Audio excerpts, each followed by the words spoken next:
जय श्री कृष्ण साथियों, आज की इस वीडियो में हम आपके लिए श्री कृष्ण द्वारा बताए गए 21 अमूल्य और अनमोल उपदेश लेकर आए हैं। मेरा आपसे वादा है कि अगर आप इन उपदेशों को शांत और सच्चे मन से सुनते हो तो आपके जीवन में कोई परेशानी नहीं आएगी। हर परेशानी से बचने का उपाय है। इन 21 उपदेशों में वीडियो के लास्ट में आपको एक मंत्र भी दिया है, लेकिन आप इन उपदेशों को समझोगे तभी वह मंत्र काम आएगा। आपसे मेरी यही विनती है कि आप वीडियो को अंत तक जरूर देखें। अगर आप हमारे चैनल पर नए हैं तो चैनल को सब्सक्राइब जरूर करें, जिससे आने वाली वीडियो सबसे पहले आपको मिले। श्री कृष्ण कहते हैं, समय चाहे जैसा भी हो, मनुष्य को सदा अपने परिवार के साथ ही रहना चाहिए। परिवार जीवन की सबसे बड़ी शक्ति और संबल होता है।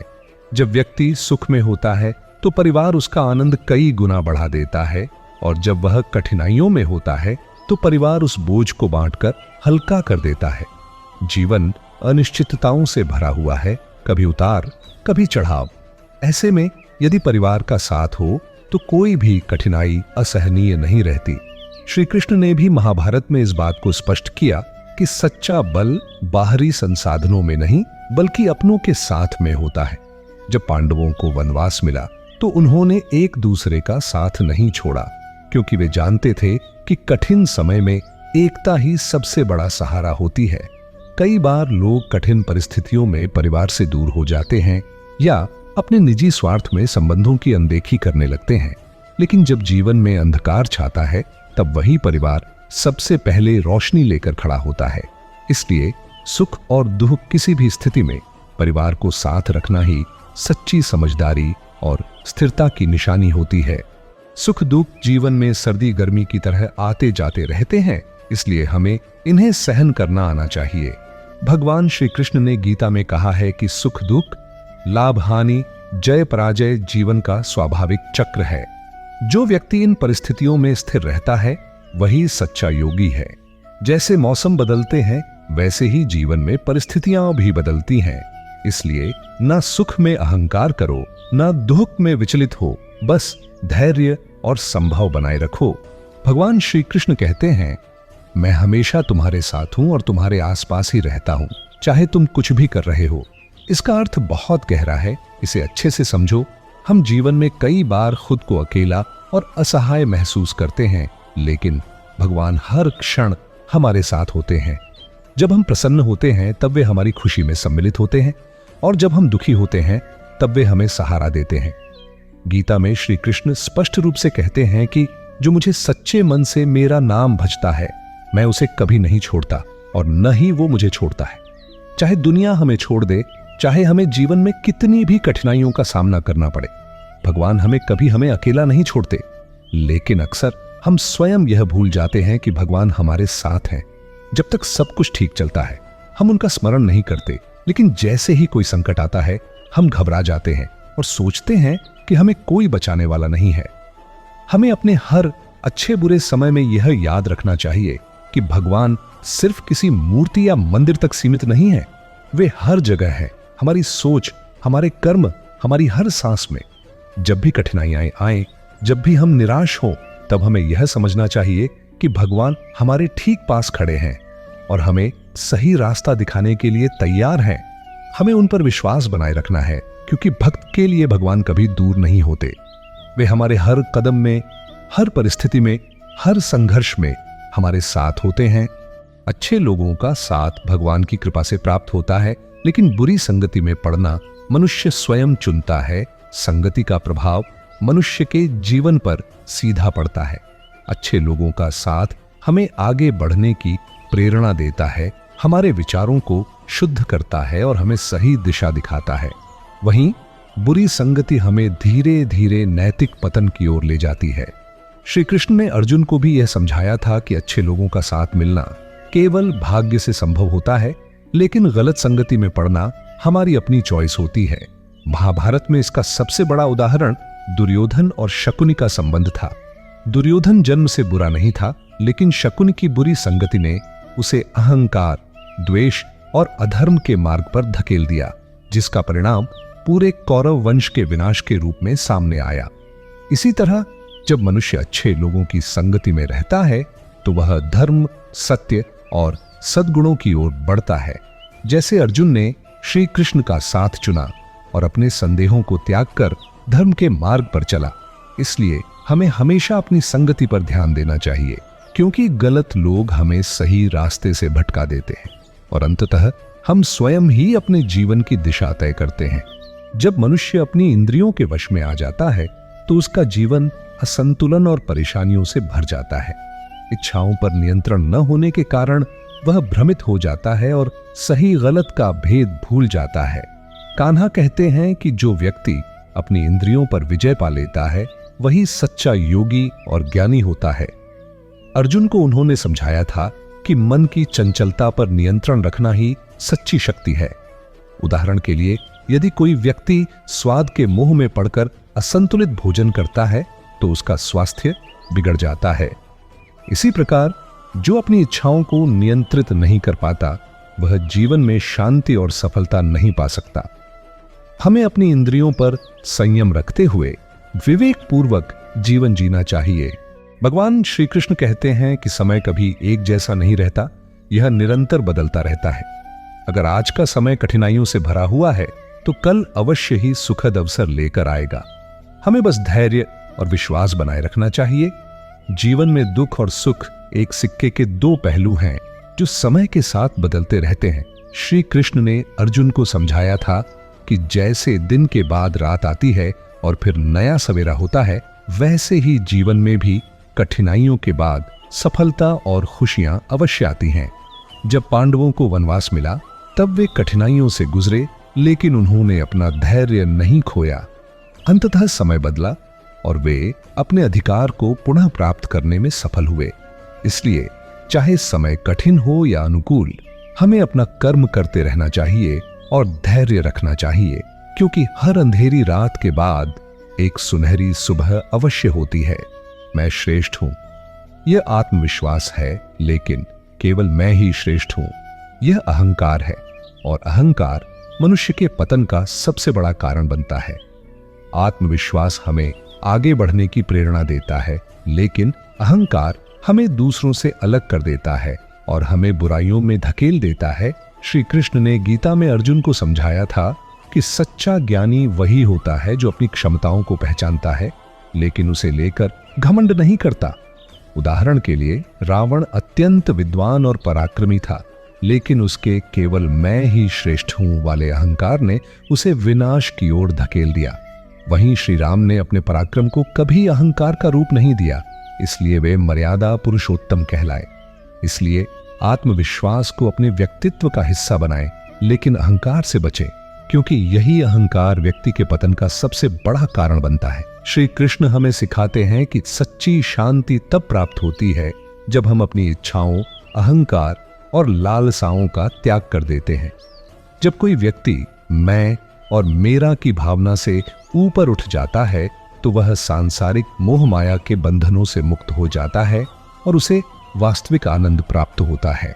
गीता में स्पष्ट कहा है कि मनुष्य का अशांत होने का मुख्य कारण उसकी अपूर्ण इच्छाएं और भौतिक वस्तुओं से अत्यधिक लगाव है।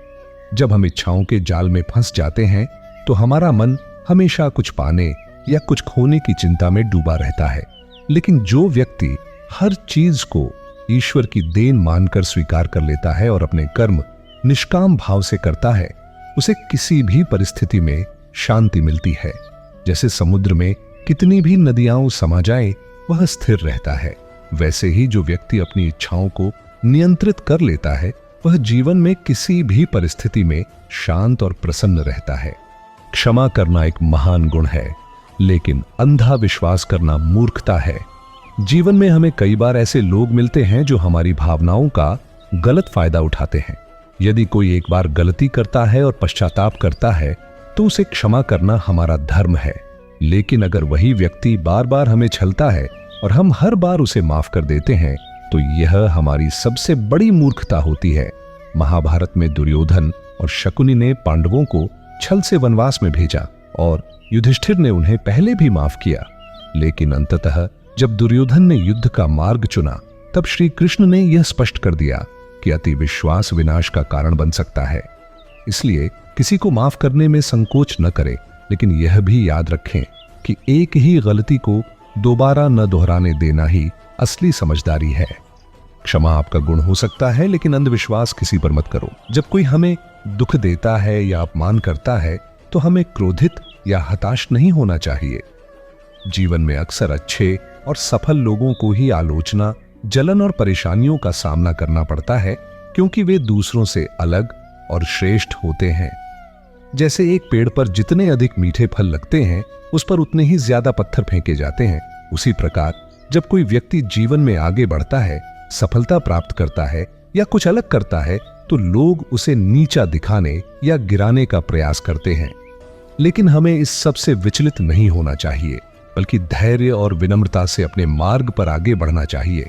श्री कृष्ण ने गीता में कहा है कि सुख दुख, लाभ हानि, जीत हार को समान समझो और अपने कर्तव्य का पालन करो। इसलिए यदि कोई हमें दुख पहुंचा रहा है तो हमें उसे अपनी सफलता का प्रमाण मानना चाहिए और अपने लक्ष्य की ओर बढ़ते रहना चाहिए। हमारा संग ही हमारे जीवन की दिशा तय करता है।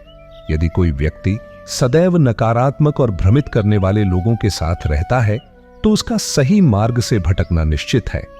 जैसे एक साफ जल में यदि गंदगी मिला दी जाए तो पूरा पानी गंदा हो जाता है, वैसे ही गलत संगति धीरे धीरे हमारे विचारों और निर्णयों को प्रभावित कर देती है। गीता में स्पष्ट कहा है, संघात संजायते कामः, अर्थात संगति से इच्छाएं उत्पन्न होती हैं और गलत इच्छाएं ही पतन का कारण बनती हैं। इसलिए हमेशा अच्छे और सकारात्मक लोगों के साथ रहें, जो हमें सही दिशा दिखाएं और हमारे जीवन को उज्जवल बनाएं। श्री कृष्ण कहते हैं कि मनुष्य अपने कर्मों से कितना भी भागने की कोशिश करे, लेकिन उसके कर्म उसे ढूंढ ही लेते हैं। ठीक उसी प्रकार जैसे एक बछड्डा गायों के झुंड से अपनी मां को ढूंढ लेता है। अर्थात जो भी कर्म हम इस संसार में करते हैं, उनके परिणाम से बचना असंभव है। यदि हमने अच्छे कर्म किए हैं तो उनका शुभ फल हमें अवश्य मिलेगा, और यदि हमारे कर्म बुरे हैं तो उनके दुष्परिणाम से बचना संभव नहीं है।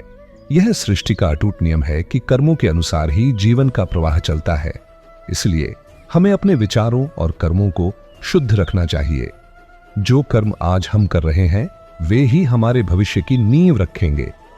अगर हम अच्छे कर्म करेंगे तो सुख और सफलता निश्चित रूप से हमारे द्वार पर आएगी, और यदि हमने गलत मार्ग चुना तो उसका प्रतिफल भी हमें भोगना पड़ेगा। क्रोध मनुष्य का सबसे बड़ा शत्रु है, क्योंकि यह उसकी बुद्धि और निर्णय लेने की क्षमता को नष्ट कर देता है।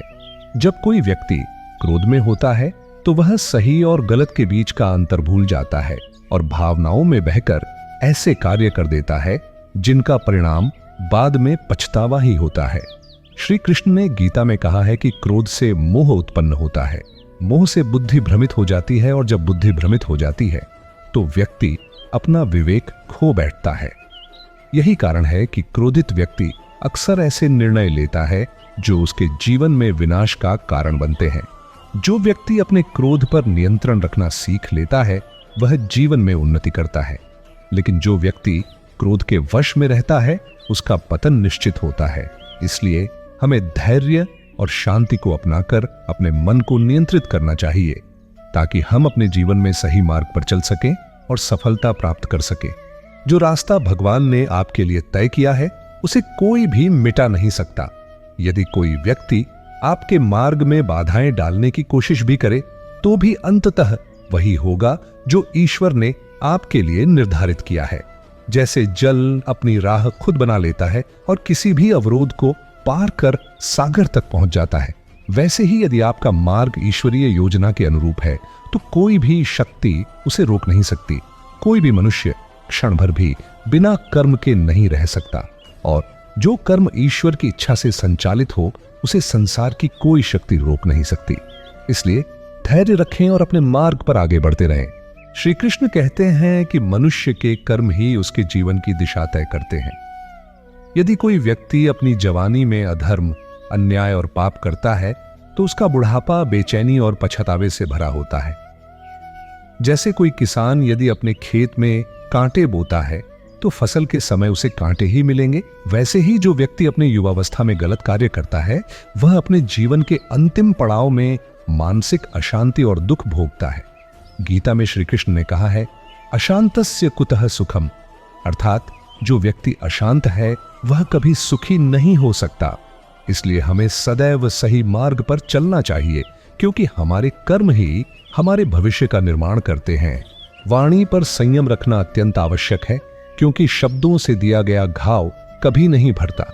शब्द तलवार से भी अधिक शक्तिशाली होते हैं। एक कठोर वचन रिश्तों को तोड़ सकता है, जबकि मधुर वाणी शत्रु को भी मित्र बना सकती है। श्री कृष्ण ने गीता में कहा है कि विचारों और वाणी में शुद्धता ही सच्चा आत्मसंयम है। दुर्योधन की कटु वाणी ने महाभारत का विनाशकारी युद्ध कराया, जबकि श्री कृष्ण की मधुर और सत्यपरख वाणी ने अर्जुन को धर्म का मार्ग दिखाया।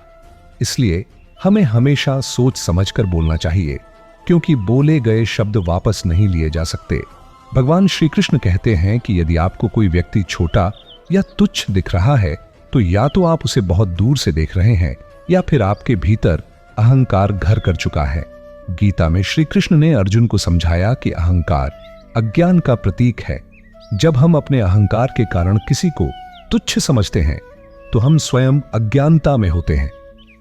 दुर्योधन ने हमेशा भीम को अपने क्रोध और बल के कारण तुच्छ समझा, लेकिन अंततः भीम ने ही उसे युद्ध में पराजित किया। इसी तरह जब हम दूसरों को छोटा समझते हैं, तो हम उनकी वास्तविक शक्ति को पहचान नहीं पाते। जो सच्चे ज्ञानी होते हैं, वे ब्राह्मण, हाथी, कुत्ते और चांडाल को समान दृष्टि से देखते हैं। इसलिए हमें भी अहंकार छोड़कर सभी में एक ही परमात्मा का अंश देखना चाहिए। मनुष्य को जीवन में कभी निराश नहीं होना चाहिए, क्योंकि कठिनाइयां स्थायी नहीं होती। कमजोर केवल समय होता है, व्यक्ति नहीं। भगवान श्री कृष्ण ने अर्जुन को समझाया था कि संघर्ष से डरना नहीं चाहिए, बल्कि उसका सामना करना चाहिए। जब अर्जुन युद्ध से पीछे हटना चाहते थे, तब श्री कृष्ण ने उन्हें सिखाया कि सच्चा योद्धा वही होता है जो अपने कर्तव्य को निभाता है, चाहे परिस्थितियां कितनी भी कठिन क्यों न हो। जब अंधकार घना हो जाता है, तो सूर्य का उदय निश्चित होता है। उसी प्रकार जीवन में कठिन समय आता है, लेकिन जो व्यक्ति धैर्य रखता है वह अंततः सफलता प्राप्त करता है। समय की परीक्षा में वही विजयी होता है जो हार नहीं मानता और अपने कर्म पथ पर अडिग रहता है। श्री कृष्ण कहते हैं कि मनुष्य का जीवन पूरी तरह उसके कर्मों पर आधारित होता है। वह जैसा कर्म करता है, वैसा ही उसका व्यक्तित्व और चरित्र बनता है। जिस प्रकार एक कुम्हार मिट्टी को मनचाहा आकार देकर उसे उपयोगी बनाता है, उसी प्रकार मनुष्य के कर्म ही उसके जीवन को संवारते या बिगाड़ते हैं। अच्छे कर्म करने वाला व्यक्ति आत्मविश्वास और शांति से भर जाता है, जबकि बुरे कर्म करने वाला व्यक्ति अशांत और दुखी रहता है।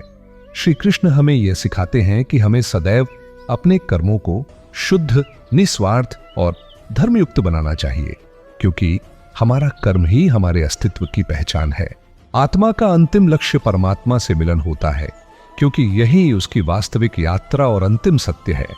मनुष्य जीवन का उद्देश्य केवल सांसारिक सुखों तक सीमित नहीं है, बल्कि आत्मिक उन्नति और मोक्ष की प्राप्ति है। भगवान श्री कृष्ण ने भगवद गीता में स्पष्ट रूप से कहा है कि आत्मा न तो जन्म लेती है और न ही मरती है, वह अमर और शाश्वत है। जब मनुष्य मोह, माया, अहंकार और अज्ञान से मुक्त होकर निष्काम भाव से परमात्मा का स्मरण करता है, तो वह इस संसार के बंधनों से मुक्त होकर ईश्वर प्राप्ति करता है। जैसे एक नदी का अंतिम लक्ष्य सागर में मिल जाना होता है, उसी प्रकार आत्मा का अंतिम लक्ष्य भी परमात्मा में विलीन हो जाना है। अगर आपने इन उपदेशों को अच्छे से समझा है, उसके बाद सोने से पहले आप हर रोज इस मंत्र का जप करेंगे। ओम कृष्णाय वासुदेवाय हरिये परमात्मने प्रणत क्लेशनाशाय गोविंदाय नमो नमः, तो आपको सफल होने से कोई नहीं रोक सकता। अगर आपको यह वीडियो पसंद आई हो तो इस वीडियो को ज्यादा से ज्यादा शेयर करें और कमेंट में सच्चे मन से जय श्री कृष्ण लिखें और अपनी एक मनोकामना भी लिखें, जिसे श्री कृष्ण जरूर पूरी करेंगे। जाते जाते वीडियो को लाइक और चैनल को सब्सक्राइब भी कर देना। जय श्री कृष्ण। मिलते हैं आपसे नेक्स्ट वीडियो में। भगवान कृष्ण की कृपा आप पर सदा बनी रहे।